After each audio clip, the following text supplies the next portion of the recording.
It's Corso and Catone. Brought to you by Corso Law Group, Arizona's leading criminal and traffic law firm. Now for the real deal New England feel, Corso and Catone.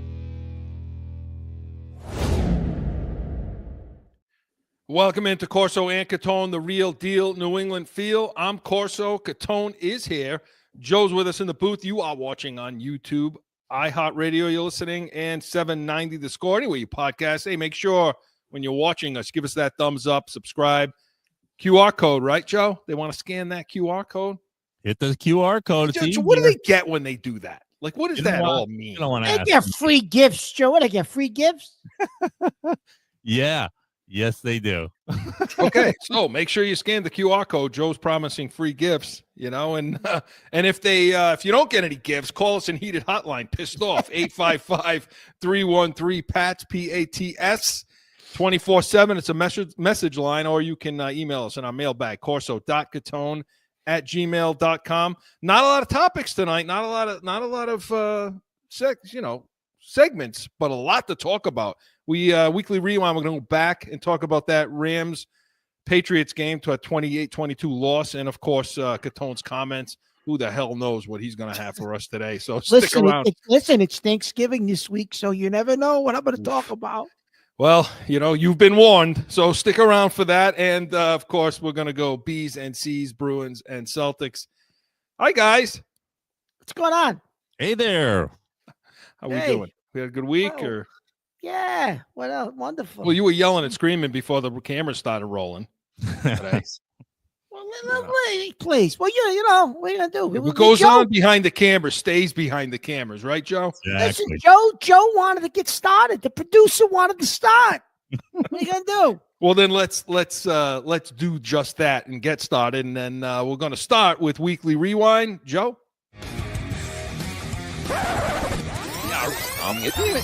Going back through the week. About a weekly rewind. Okay, gentlemen, 28-22 loss to the Rams. And we've got a lot to break down on this. I'll tell you something right off the top, okay? I've never seen, and I'm getting aggravated about this, Mark. I've never seen a situation that everybody's so okay with the losing. Like, it's like we just suck, and three and 8. You were afraid of this. Remember at the beginning of the season, you said we're just going to become one of those losing teams, and people are going to be okay with it because Drake Maye looks great though, and we got the quarterback. Yeah, but we suck. Like, we keep losing, and I don't like the losing thing. I'm not a losing mentality person. So, Mark, what do you take? We're going to get into the offensive breakdown. But overall, what do you think about this 3-8 situation? And by the way, next after the Indy game, we're going to have the bye. And so you make sure you stick around, especially for the Pats Nation on Sundays, 8 a.m. Eastern, because we're going to break down the state of the Patriots at the halfway point. What'd you think of this, though, Mark? Chris, it's pretty simple. It's a lack of talent. I mean, it's not rocket science. You don't have enough talent on either side of the ball. Your receivers stink. Your defense, which I predicted before the season started, is overrated. Chris, points allowed is the worst the Patriots have been since 1995. Points allowed. 18th. They haven't been 18th, Chris, since 1995. So that's the year like McGinnis and those guys were drafted. Yeah. So there's a lack of talent on both sides of the ball. We're not even going to get into the coach, but there's a lack of talent, Chris. It's simple. I mean, there's no other way to explain it. We can analyze it 3 ways to Sunday. They don't have any talent. Well, because we have a weekly show, we're going to analyze it. Oh, I know that. Right now. Let's talk about Drake Maye. Okay. So he was 29 to 30. I can't see anymore, Mark. 29 to 39. Put on the spectacles. All right. 282. He had 2 touchdowns and that interception at the end of the game. Oh, he's got the Rothstein sign. There they go. There they are. Yeah, 29 at 39, 282, 2 touchdowns, 1 interception. That interception coming on the last drive where they were going to try to win the game. Again, coming on a game-winning drive, pick. So tell me about what you thought. What did you think of his performance? Well, listen, we've talked about this the last 3 weeks, Chris. He's making proper decisions at the line of scrimmage. He's doing check downs. He's understanding what's in front of him. His footwork is better. But again, in a key situation, as you mentioned, on a potential game-winning drive, he throws a pick. Was it his fault? Was it Douglas's fault? I can't believe that Maye misread that badly. I think it was more on the receiver not reading what it was in front of him and cutting that off where Maye thought he was going. But Chris, he's definitely, I would say, ahead of where we thought he would be. And listen, everyone keeps comparing him to, he's a young Josh Allen. Josh Allen was not this accurate or this complete of a passer as a rookie, Chris. He was raw. He had a hell of an arm, but he wasn't where Drake Maye is at this point. Maye's ahead of where Allen was. I'm not saying Allen didn't have incredible athletic skill, but as far as being a quarterback, he's further along. Yeah, and you brought up that pick, that interception. And I wanted to play, normally we have Bedard on, but today we have, Phil Perry, NBC Sports Boston. He had a couple of things to say about that pick after the game. And I also want to hear from Pop Douglas in a couple of minutes too. Joe, let's hear Perry. Pop Douglas is not even looking for the football, as if he should have been, and that's on Pop and not Drake Maye. We're here thinking that it's on Maye and not Pop. Any insight on what should have happened on that last play that resulted in the interception and obviously the game ender?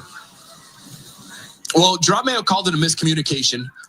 Drake Maye did everything he could to put the blame on himself. He said at the end of the day, he felt like Pop Douglas did the right thing. But to me, guys, you have a receiver running down the field. It's 3rd and a mile, critical situation. Where is he going? Yeah, listen, and if I can, I'm going to break that play down a little, okay? Because in all honesty, it's on both of them, okay? And here's what happened, okay? They're sitting in with 2 safeties deep, okay, in this situation.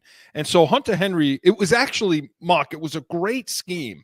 It was a great play call at the time, and it was a real good routes, good scheme. And they had the defense caught because they had 2 safeties deep. Hunter Henry ran an underneath route, kind of a sit route in the middle of the field, sort of, and he pulled one of the safeties down to him. And so what you were left with was one more safety up high and another defensive back running with Pop Douglas. Pop Douglas basically ran a post, basically, okay? And so he's running across the field with somebody chasing him, and then he's got that other safety sitting there left behind, okay? And so Hunter Henry's occupying one. Well, what ends up happening is Drake Maye feels like, because once that safety came down on Henry, it opened up a little spot, and that's where he threw the ball. He threw the ball to that little opening, and he thought Pop Douglas was going to be looking for the ball there, and that would have been the reception. Pop Douglas, this is all my opinion from watching it again. Pop Douglas looked to me like he thought it was a deep route, like he was going to Randy Moss route, like he was getting past the safety, and that ball needed to go over the top, which, by the way, would have been open too, okay? And that's the miscommunication. But even if Pop Douglas ran the route, Drake Maye thought or looked back at that spot, was sitting in that spot, I still don't think it was a great throw. It needed to be on a line, a real line throw for that to happen. So that's what I think happened there. But I thought it was a great play design, good call. I just think the two of them weren't on the same page. So I think, again, that's something that they gotta get right. And it's going to get to the point where Drake Maye has to sit down with these guys and say, hey, look, this is how I need you to run these routes. I need you to run it this way. I need you to run it that way. I need you to be in this spot when and I think as he gets older, that will happen. I mean, but otherwise, I thought he was great. I mean, I thought he had a good day. Besides that play, now, there are still some things that he has to clean up, like, for example, the strip sack mark. That, to me, people were coming down on the offensive line for it, and they should.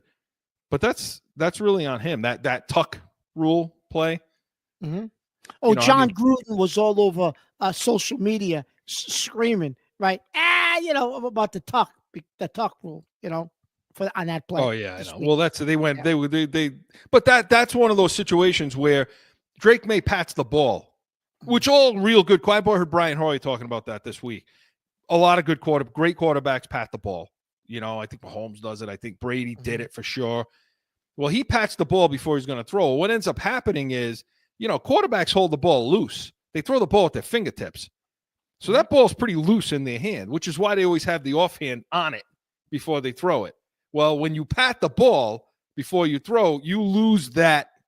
You lose that extra protection with the offhand. Well, that's what happened. He patted the ball, and now he brought the ball back down, and it was loose, and it came out. He's got to learn how to duck down. That's what they're taught. They're taught when you start feeling pressure from behind, you duck, you get low, so the ball is protected more. So, I mean, those are the kind of things that he's going to have to clean up. But, Mark, his off-schedule throws are fantastic. I mean, he's moving around out of the pocket like that Mahomes-Kelsey throw, where he starts to move to the right and throws back to the left, just in that little hole there where Kelsey just sits down. Did it to Hunter Henry on one play. I mean, that's Chris, how about the pass when he was rolling out? Of course, Butte couldn't catch it, but he just flicked it on the run, and that, if you got a true number one receiver, that's a catch, right? I mean, which we don't have. But if that was a Jefferson, if that was a Chase, if that was one of those guys, Chris, they come down with that pass. Yeah. I'm telling, and again, there's so many things he did well in this game. Like when you look at that Bourne touchdown, at first glance you say, "Wow, what arm strength!" He put that ball right in there, zipped it through. But what you really see when you look at it is how he read that defense, his progressions, the way he's reading in progressions, and in that situation, it's levels. So he's looking up the levels, and when he comes to Bourne, what he sees is the two safeties. The two safeties go to the flat to his right, and he throws right in their ear hole. He throws right behind on the ass of those two safeties right into Bourne. It's a great read. I mean, it's a great read on that play. So this is Mark. This is the guy. He's the guy. No, he's the guy. He's definitely the guy, without question. But we don't have the guys. We don't have the guys to put around him, but he's the guy. Yeah, well, let's talk about that now. Okay, let's discuss what's around him. We have to. We have to. Let's talk about what's around him. So, wide receivers, okay? What are you seeing? Trash. I'm at that point now. I've been. By the way, trash. What do you call it? Thornton's with Kansas City now on their practice squad. And did you hear Mahomes today? I don't know. Loves his athleticism, his length. Watch him win it. Go crazy in the playoffs for that team. Watch. Yeah. Nah, he'll be great crazy when the safety from Buffalo snaps him in half. He's running down the field. Well, but talk about these receivers, Mark. I just. Oh my God, I don't even know where to begin, Chris. Well, it's so bad. So can't get open. Polk again, mistake on that drive. False start, right? Yeah. I mean, come on. I mean, are you kidding me? Really? Like, I just at this point of the season, I just don't understand it. And you know what's interesting, Chris? So, Polk, at this point, you know what? Put him on the bench. Give him a fresh start next year in the summer. Now it's mental. I mean, why wouldn't you? Something's up with. I don't know the relationship, Chris. Now he tried to detach himself as much as he could from Belichick, Mayo, but his relationship with Baker is like Belichick was last year with Butte, because he was ripping Baker because they said, "How come you didn't give him more playing time today?" He seemed to run those two kicks back well. He said he ran the wrong thing. He didn't read what he was supposed to read on those. Like, he ripped them apart for the 2 returns, and they put him on the bench. Are you kidding me? The opening kickoff, Chris, he ran back 30 yards. He ran the wrong. He read it wrong. What? He's got something with this guy. He's got something on this kid. But, Chris, I think the kid could possibly have more talent than anybody in the goddamn room. Yeah, I mean, well, after I saw that kick return, I'm like, you got to get this guy in the field. I mean, you got to get him on the field. But I don't know what Mayo's issue is with him, but he's got an issue with him. That's for damn sure. But overall, like, they're not getting open. The routes, like, for example, they don't run the route to the sticks. You know, I mean, there was a play out there. I'm not sure who the receiver was, but it comes up short because you don't run the route to the first down sticks. I mean, what the hell's the point? They're not doing things like that. Again, penalties, like you said, they're not getting open. It's just sloppy. They round and routes. They're still dropping passes. Yeah, again, with the drop passes, they're just not good enough. Like you said, period. They're just not good enough. They're not good enough, Chris. And that's the bottom line with them. And because Drake Maye is good enough. I mean, Kurt Warner this week said this is the 3rd best performance of the season for any of the rookies. Was Drake Maye in this game? I mean, that's high praise. That's very high praise. Very high praise. And I'll say this, Chris. So McVay reaps praise on him, saying that this kid's a player and they got the right guy after he saw him play. Like, you're getting praise for McVay. He called him a stud. Yeah, he called him a stud, right? So I was just looking at the exact wording. It was the stud. Yeah. So McVay plays him once and knows that this kid's a stud. Right. And nobody knows offense and quality. So he knows. Yeah. You know. Well, ESPN.com puts the grades out so far for ESPN rookie quarterback report. They give Drake Maye an A, Daniels an A. They give Nix a B-, Caleb Williams a C+. So they have Drake Maye rated the highest out of all of them. I don't know that I disagree with that. I don't know if I disagree. Listen, Daniels, Chris, the last 3 or 4 games has leveled off. He really hasn't shown much. I mean, I think his athleticism at the beginning of the year, some of the things he was doing, but now teams, Chris, have adjusted to that. Yeah. And so he hasn't shown much his last 3. May has shown better than he has the last 3 or 4 games. And so again, I think Butte dropped 2 passes. Now looking at the and by the way, they had Bell out there. Bell was out there, the 3rd tight end, trying to catch a pass over the middle, and he dropped the ball. And I'm screaming at the TV. Mark had to probably pull the phone away from his ear because I'm like, why is he out there? You got none of these receivers. You're going to put this clown out there? That pissed me off so much. But the offensive line, Mark, they weren't terrible. Now, 125 yards rushing. They allowed 3 sacks. I'll put one of them on May. It hit him 5 times. It's the interior that was having a problem. Yeah. And what did I say on the last week, Chris, on Pat's Nation? I said that this defense will bring pressure, and you're going to have to understand where it's coming from. And they did bring pressure. Yeah. Yeah. So again, I give props to the tight ends. Again, I don't like the offense. I don't like it, but they are running it better. And that comes to the coaching now. So we talk about, and Gerard Mayo after the game, I don't know if we have that set up, Joe, but Gerard Mayo addressing the media in his post game. Joe, do we have that? We got it. I really felt like they had control of the game. I felt like we had control of the game. You look at the first half, I think we only had 1 3 and out. Offensively, I thought they did a great job on 1st and 2nd down, which was one of the targets that we talked about. Defensively, not so much. Defensively, they only had 8 third downs in the game, and you just can't win that way. When you look at the time of possession, you look at the movement we were able to get offensively in the run game and in the pass game. You look at the time of possession. I mean, that's part of the formula. We just got to continue to build on it. We'll say the guys, came out with energy, and even when our backs were against the wall, they still continued to play hard, which I definitely appreciate. I know the rest of the coaches and hopefully the fans appreciate it as well. or playing hard. Now, do we need to get better? Absolutely. And that's my job as the head coach of this football team. It starts with me. I have to do better. I'm going to demand more from our assistant coaches. I'm going to demand more from our players. Yeah, he does have to do better. You know, Gerard, Chris, you didn't win the game. You didn't win the game. You sounded like you won the game.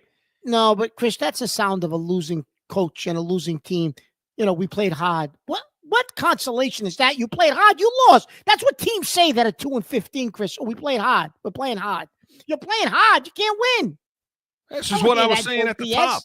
You know, that it's becoming like acceptable. Mark, look, you go down the list, and all I'll say about Alex Van Pelt this week is I thought he's calling he's doing better calling the game. It was a good mix up, good mix up with some screens, good route combinations. You know, again, I don't like this style of offense, but he is doing better with it. But Gerard Mayo, and you comment on this. I'll give you a few of these things before we go to break and get to the defense. He doesn't kick a 55-yard field goal at the beginning, right? Just chooses to punt. There's one. They're using timeouts with 3 minutes to go in the half. You know, the use of timeouts is still sloppy, his use. Okay. It's 4th and 1 right before the half, I think, for the Rams. Okay.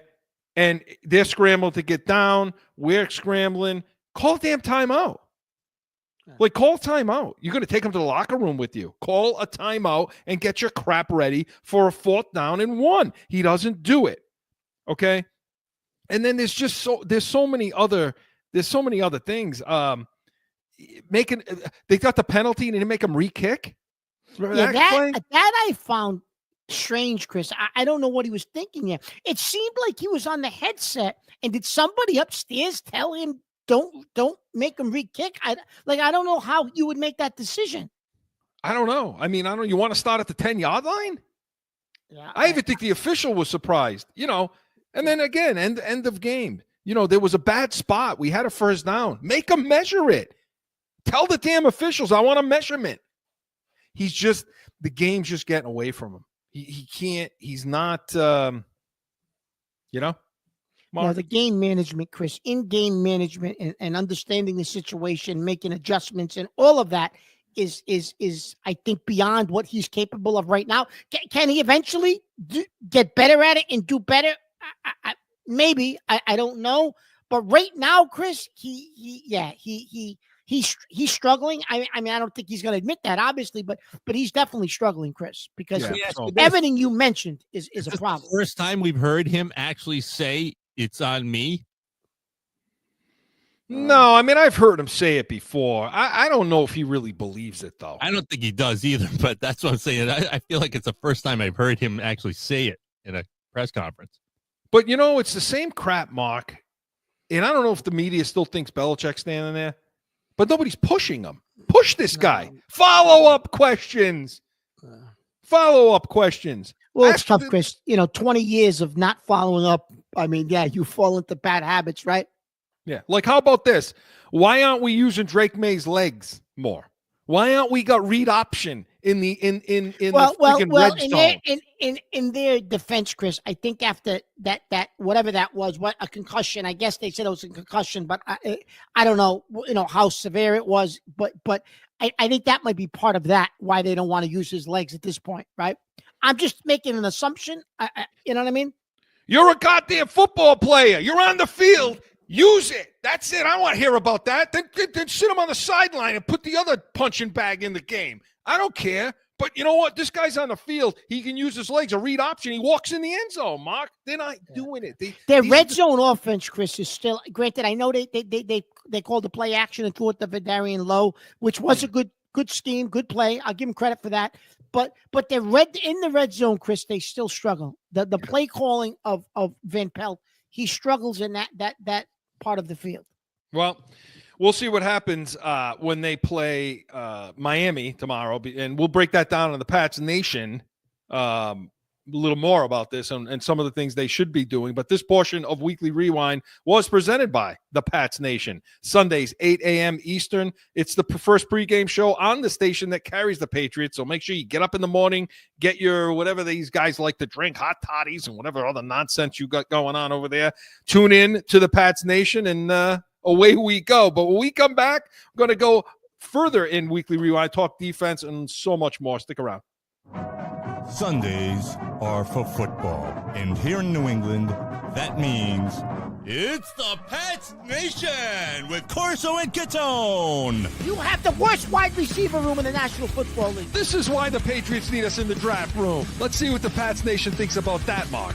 Starting June 30th, Sundays, 8 to 9 a.m. on 790 The Score. Back in with more Corso and Catone, the real deal New England feel. Okay. Mark.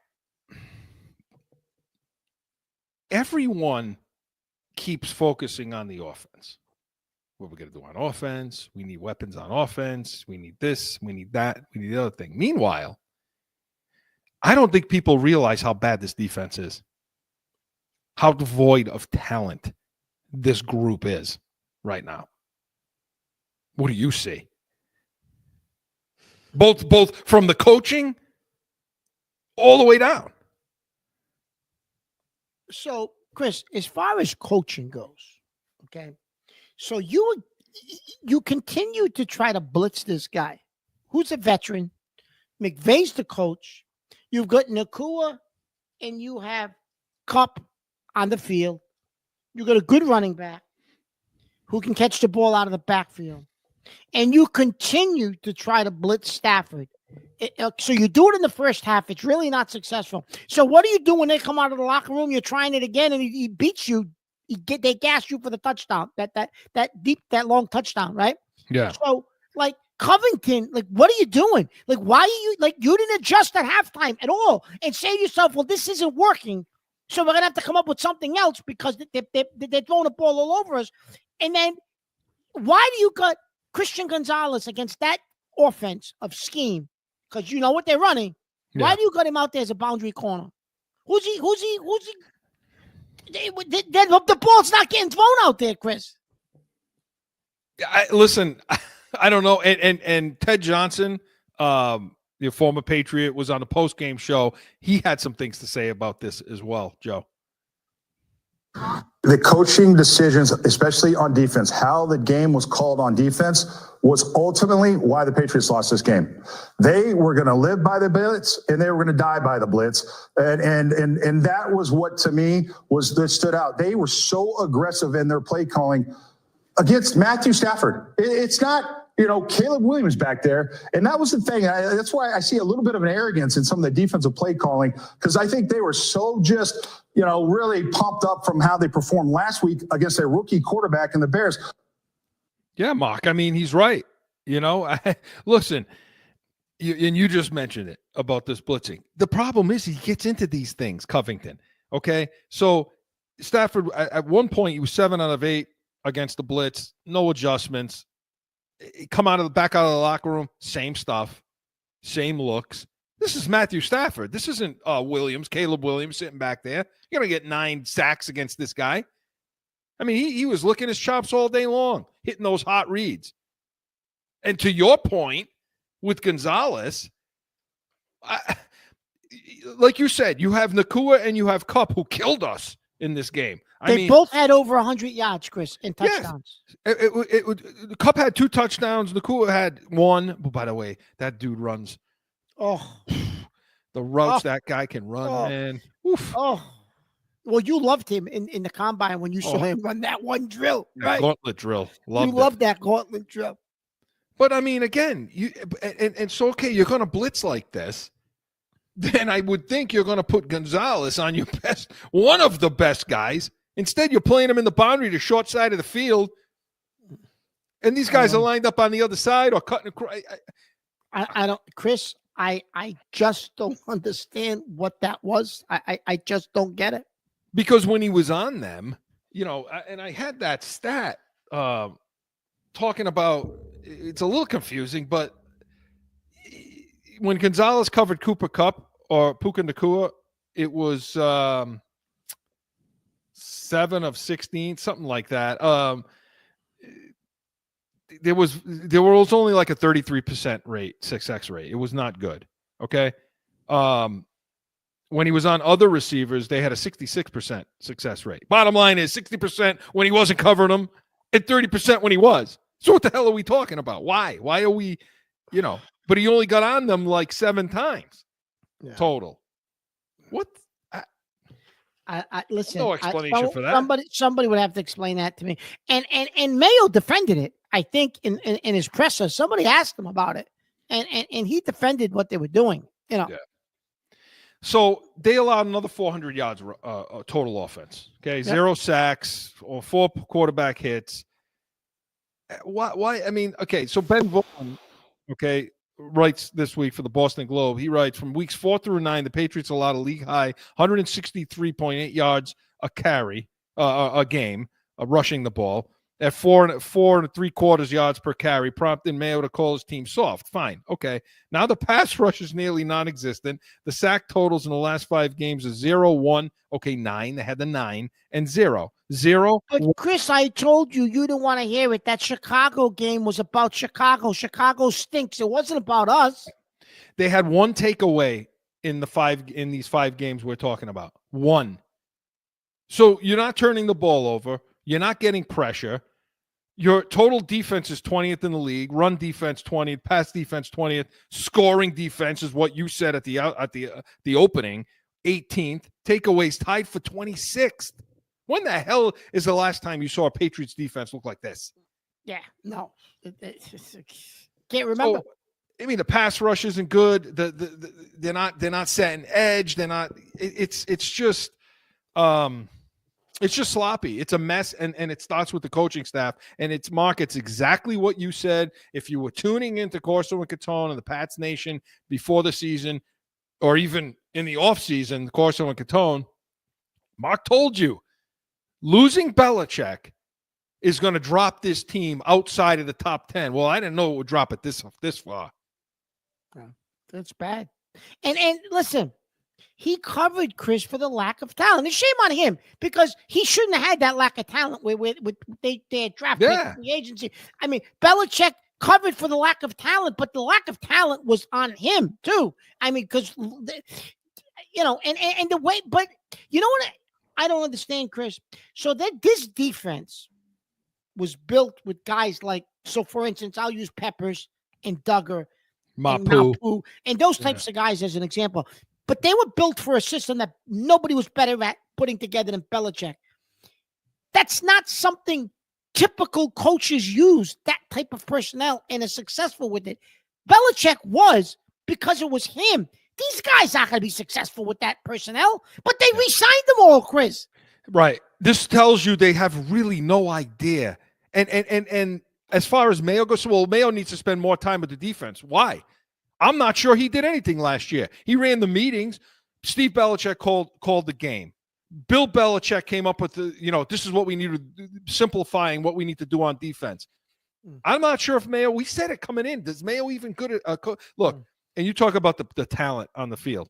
You're talking about we lost Tyquan Thornton, right? We cut him. Mark, this is second round draft picks. I know we're over, but listen to this list, okay? Since 2015, Jordan Richard, Cyrus Jones, Duke Dawson, Joanne Williams, Kyle Duggar, okay, Uche, gone, Christian Barmore, Tyquan Thornton, Keon White, okay, Cole Strange, who we don't know. Yeah. Listen, Cole Strange was a first-round pick. Yes. No, these are second-round picks I'm talking about. Oh, you're just going by second now? Second round. This is what you got. It sucks. Your second-round pick should be doing something for you. Yeah. And that's why we're in the position. Fred Warner, Okay. So, defensively, it's a huge problem, people out there. Pay attention to it, because it's more of a problem than the offense is right now. Okay? And yes, that's right. I said it. It's more of a problem than the offense is. Yeah? No, I agree with that 100%. 100%. So, We'll see what they can do against Miami tomorrow, but that's our recap. Weekly Rewind was presented by Corso Law Group, corsolawgroup.com. We come back. Mark, are they ready for whatever you got to bring? I certainly hope so. I don't know. Catone's comments is next. No one ever thinks they'll be in need of a criminal or traffic lawyer, but things happen. Whether it's a traffic ticket or more serious issue, go to corsolawgroup.com and talk with these expert attorneys.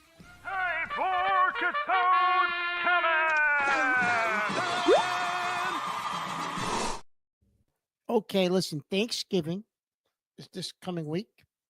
You know what I call this time of the year? Thanksgiving, Christmas, New Year's. This is the silly season. People, they get silly. Because now, never mind going to stores and having to shop. Black Friday, Thanksgiving, all it. Forget any of that. That's pure insanity. Insanity. Who's ramming you with their shopping carts? Who's fighting? Who's beating each other up because they're gonna get the last doll? What's out doll? Do they even make dolls anymore? I don't even know. What the hell do I know, right? But You got so many issues. I got so many issues. That's a whole nother issue. Forget it. Stay away. Go on Amazon like Chris. Sit in the chair with Red Hots and just order till you pass out. But don't go to a store. Please don't go to a store this weekend. But I call it the silly season because now, listen, it's Thanksgiving, it's Christmas. The phone calls already started. What do you want me to bring? What do you want? Listen, don't bring anything. Just bring yourself because inevitably you're going to bring something nobody's going to eat. I'm not being rude. Something nobody's eating. Nobody even knows what it is. The look, I don't know what it is. I don't want it. Don't bring it. Please, just bring yourself. Sit in the chair. I got enough food to feed 100 people. I have liquor. I have everything. Then they want to bring you a bottle of I don't know, some kind of wine. It tastes like mouthwash. Mouthwash. You gargle with it. I don't know what it is. And then they got the Canadian Mist. They ask if it's Canadian Mist. They know it's $100 bottle of bourbon. Right out loud. Canadian what? So listen. I can't anymore. Just come in. It's the holidays. Sit in the chair. Eat. Be merry. It's that time of the year, but please don't bring stuff to the house. If I invite you, just come and enjoy the atmosphere. Enjoy the food, the alcohol, the drinks, the coffee, whatever it may be. And whatever you do, stay away from those stores on Black Friday. It's the silly season. It's here. I like it. Fans of Corso and Catone will remember this rant every year. Because I gotta say year, every year. At this time, this is the Grinch comes out. What was and you know what's funny? One of our loyal listeners. I think I actually went through what dinner actually was like last year. Yeah.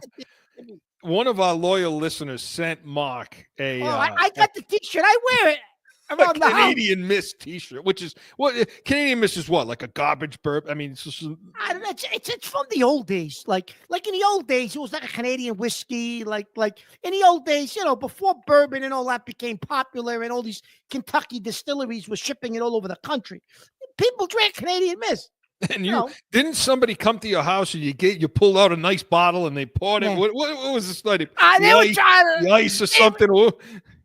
They put a big of ice. They wanted to know if I had anything to mix with it, ginger ale or something. I said, ginger ale? It's $100 bottle of bourbon. You don't put ginger ale with that. That's what I said. Go get a bottle of Canadian Mist if you want to put it with ginger ale. Joe. Listen, I'm with him, Joe, on the 100%. 100%. First of all, I don't like people. I mean, we all know that. I didn't say that. Why are you saying those words never came out of my mouth. I'm saying it. I don't like anybody. Leave me alone. Let me stay in my house. Let me eat my Red Hots and drool all over myself. I don't need people around me anymore. Is that like is that wrong, Joe, to be this way? Or You don't talk like that in front of your wife, do you? I talk to myself all day. Nobody talks to me. Nobody wants to talk to me. I mean, think about that. Listen, I don't eat anything anyone makes. Okay. No, that's what I'm saying, Chris. Like family, you guys, your spouse. Sure. Yeah, absolutely. But when people start showing up with food, or if I got to go to somebody's house for a holiday, no. I told my sister, Thanksgiving's coming. I said, you need to point out to me what is in these dishes. Like, who brought what? Because I'm only going to eat the stuff you made, period. Exactly, right? How did I get like this? How did Mark get it? Especially when you have, like, other family members of, like, in-law, like, brother-in-laws and sister-in-laws and whatever. Like, yeah, tell me what you made. And, that aren't Italian. Yeah, well, yes. I wasn't going down that road, Joe. What? Nothing wrong with that. I mean, Terrible. Not known for many things, but food is one thing that our heritage is known for, right? And our family. It absolutely. Okay, so you're Joe. You're gonna act like you eat everything everybody, like. Joe's got a special routine and diet. Listen, I've watched Joe, okay, on Christmas when we had to go somewhere else. I've watched Joe feed the food to a dog. Okay, What? On the side. Okay, on the side. When nobody was looking. Joe. Poor dog wasn't eating. It was more about the Christmas spirit. No, Mark, I'm with you. It's crazy season. No. Now it starts. It's Joe. the silly season. I got to find out if we can make a jingle out of that. It's a silly season. Do. I'm telling I you. like it. It is. That's all I want to do. I just want to go outside, put my lights up, put on the Christmas music. What? Guess where my wife is dragging me? Hopefully not to a store. You don't belong in one of those. Wait a minute. I'm going to have a Catone's comment for this, just so you know. I'm warning everybody. Do you know where she's dragging me? The weekend of Thanksgiving with my son, and my daughter wants to go back. What are you going to cut down a Christmas tree or something? No. Worse. She's dragging me to New York City. Oh. It's not bad. It's not bad. That sucks. That's because you're younger, than us. You like that stuff. You're adventurous, Joe. That's true. That is true. I'm gonna have to pour a bottle of rubbing alcohol on me for the germs before I even get out of the car. I thought you were going to say La Salette. No. And you're driving in, and you're driving there? We're driving in. Yep, we're driving in. Yeah.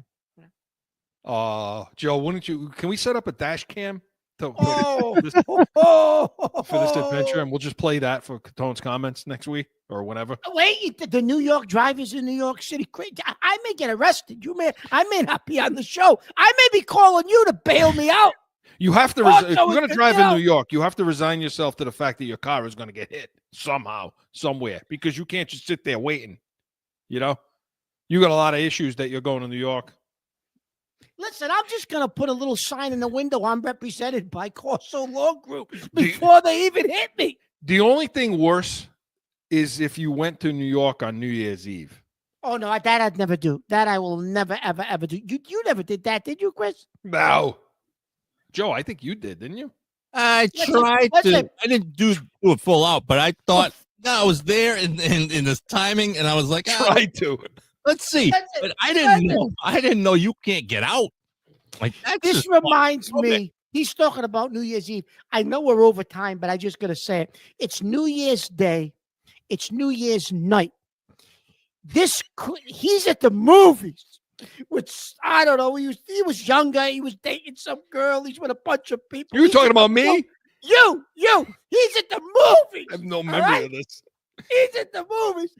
He's got one of those old-fashioned radios with an earpiece. He's listening to the bowl game because he bet. I don't know who he bet. And he's yelling in the middle of the movie theater because he's got the game on the radio.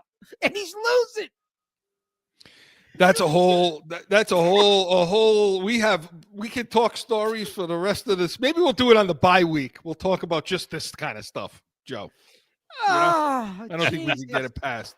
He's right. Listen, everybody, happy holidays, happy Thanksgiving.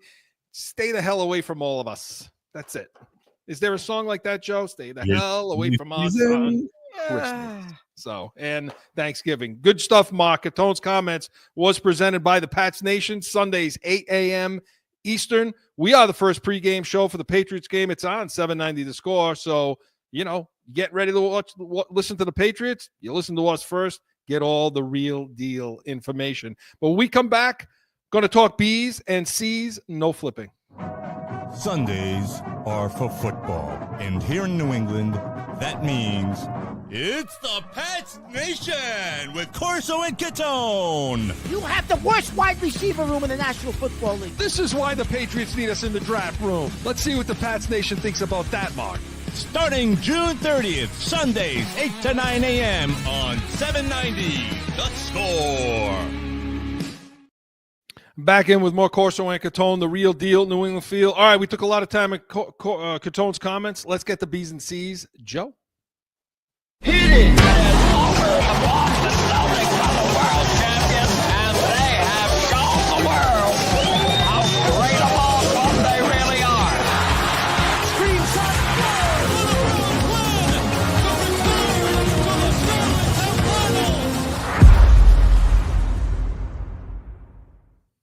Yeah, I don't think we're going to be hearing that for a long time. The Bruins return to the Stanley Cup Finals.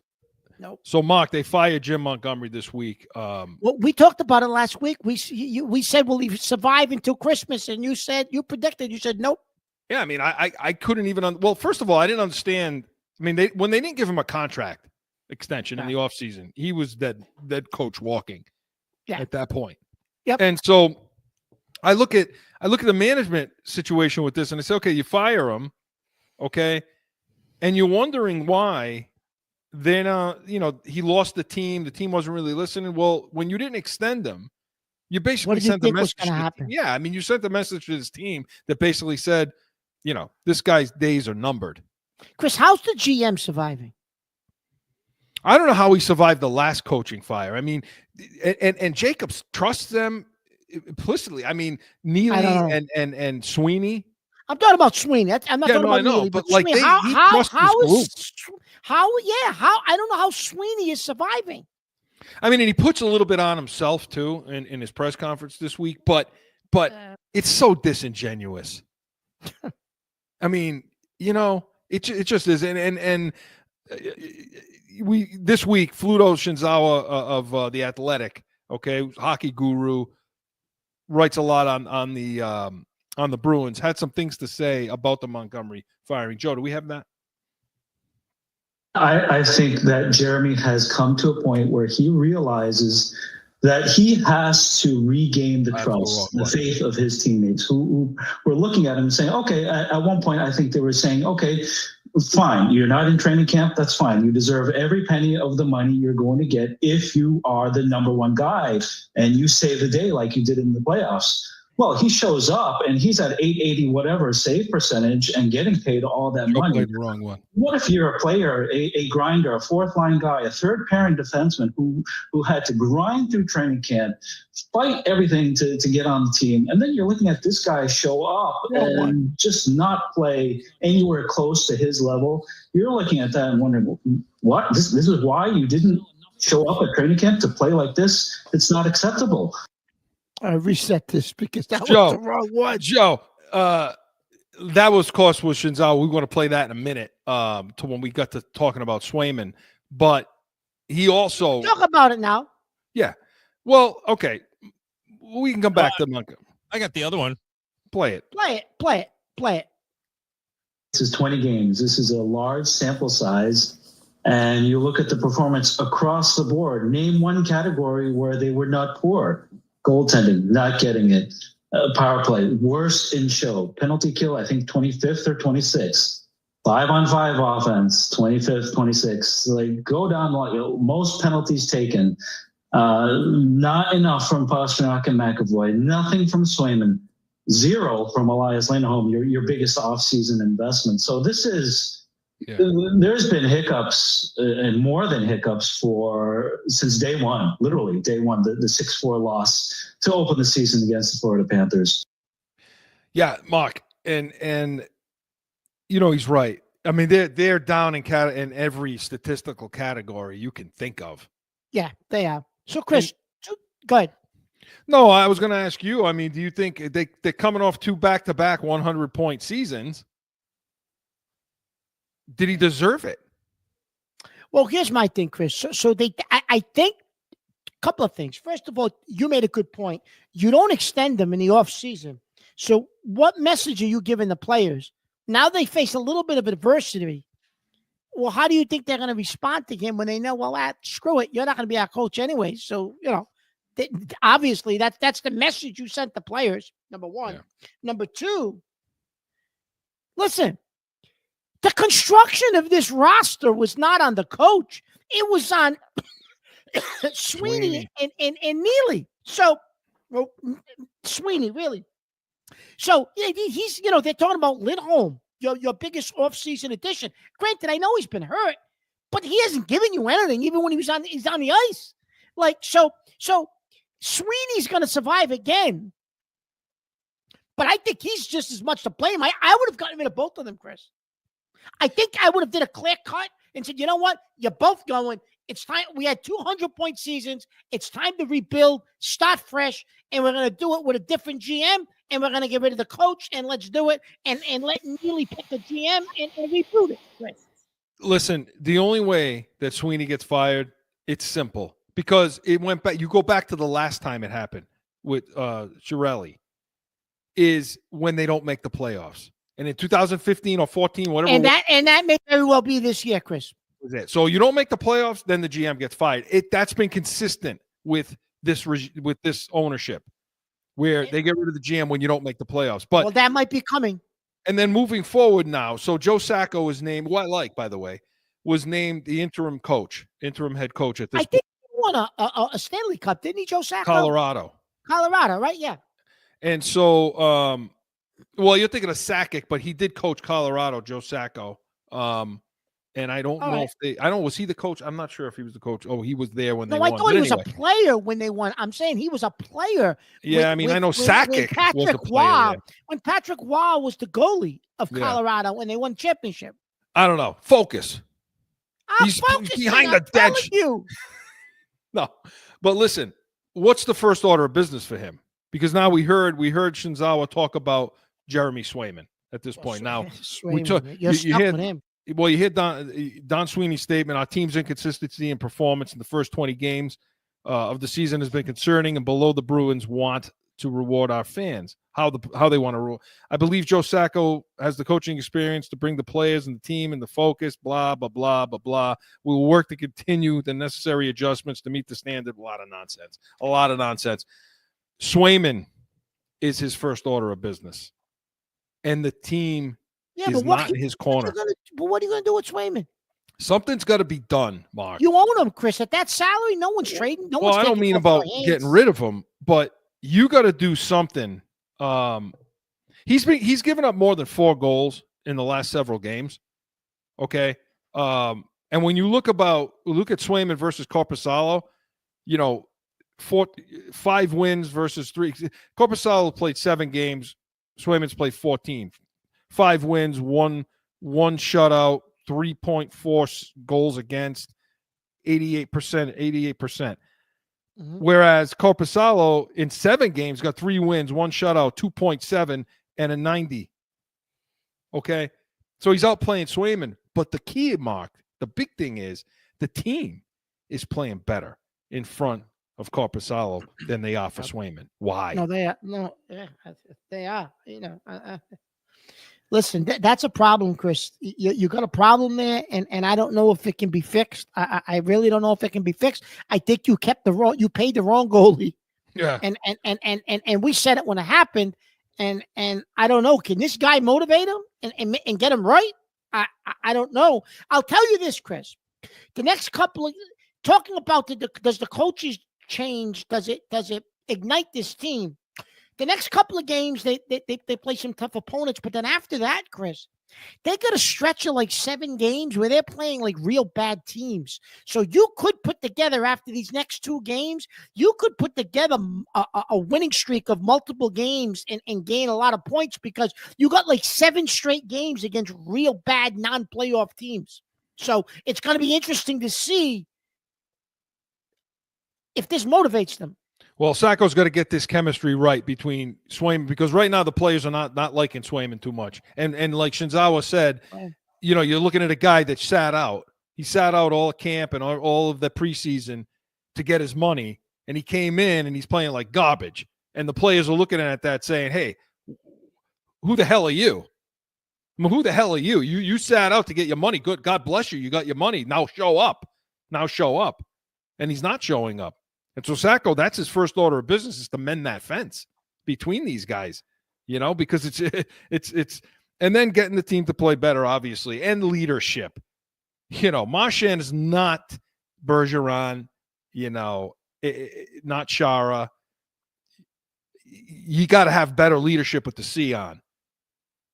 You know, so, yeah, no, he's not those guys, Chris, and he's never going to be those guys. So You're right. They don't have the leadership. It doesn't seem like in the locker room to bring this team together. Can Pasternak do it? I don't know. No, and I would trade Pasternak too. I would trade at this point. I would trade him for a Tkachuk, somebody like that, to bring in some toughness, some grit, some leadership, get something, because this isn't working. Whatever's happening, you're certainly not going anywhere. Do you think there's a market out there where you could get something in return for him? Yeah, because you got a goal scorer. He's a goal scorer. Okay. He's a goal scorer. Okay, yeah. So you put him on a team where you're not needing, you know, the center plays good, the defense. You know, you need He's just somebody an extra guy. Yeah, you need points to get over the top, and that's the kind of guy you need. So you go get. So we'll see what happens with the Bruins, because it's a mess. See how Sacco does. And then flipping over to the last few minutes we have, flipping over to the Celtics, Mark. I talked about last week, Tatum. When's the last? Can anybody call in and let me know when Tatum hits a buzzer beater to win a game? Okay, he did it. He did it. He did it against Toronto. He traveled, but he did it. Hey, he did it. That's all that matters. He hits the shot to win it. But you know, of course, he was fouled before that. So you know, and beat Cleveland. Cleveland was undefeated. Yeah. We took care of Cleveland on that ugly green floor that they put in place for these playoff games. This in-season tournament. I don't like that. Give me the old traditional parquet. Yeah. Yeah. So they got up for that game. Oh, they did. They got up. They played an undefeated team. You know, and we talked about that may be a problem this year, is trying to keep your energy level and your interest up against these teams that you're playing. Yep. But they did get up, and the you know, 20. They were 22 of 41, 54% from the threes. But at one point they were 68%. So I mean, it's the same formula with them. That's their formula. Yep. You know, but they also defensively, they took Darius Garland out of that game. They took him out on our offensive end, on his defense. I mean, they went at him like they did in the playoffs. I was just going to say that. That's what they did in the playoffs, Chris. Yeah, they went at him, and it affected his offense. You know, so that's one of the things they did. And, you know, because Cleveland attacks the boards, they're physical. They blitz them out. I mean, Cleveland's a good challenge for them. But they rose to it, Mark. So they rose to it. And if you play them in the playoffs, it'll be a good series. But I think they've got the formula on how to beat Cleveland, Chris. And so I don't think Cleveland is really a threat to us. And they won that in season tournament. So now I think there's 1 or 2 more of those games, Chris. And I don't think we'll host a home game in the next round, but we'll probably have to go on the road. Now, is the Final Four however they do it, is it back in Vegas again? I'm pretty sure, yeah, when they go with the West teams. And they go with the West teams? Yeah. You know, I don't know how the hell all that works. Our guys don't care. We don't care about that. We want to win championships. LeBron cared about that last year. He thought he won. He thought he won the trophy. What the hell did you win? It was a stupid in-season tournament. So, hey, listen, so we'll keep, again, the key to Missoula's key is to keep this team interested, to keep them, you know, engaged. And Chris, when they shoot, over like 40% 3-pointers, they're almost can't be beat. unbeatable. No, So they're we'll see what unbeatable. happens when Porzingis comes back. But we'll keep tracking it. We'll hear from you and all your heated hotline calls and emails. But Corso and Catone was presented by the Pats Nation, Sundays, 8 a.m. Eastern. We're going to preview the Dolphins game tomorrow morning, so stick around. Make sure you tune in with your hot toddies and your Bloody Marys and whatever the hell else you are doing tailgating, and come back next weekend, noon Eastern. We'll recap that Miami game and so much more. We are Corso and Catone, the real deal New England feel. See you next Saturday. Now find Corso and Catone on AM 790, The Score, iHeartRadio, iTunes, wherever you podcast. Or subscribe to the YouTube channel and catch the chaos every Saturday at noon.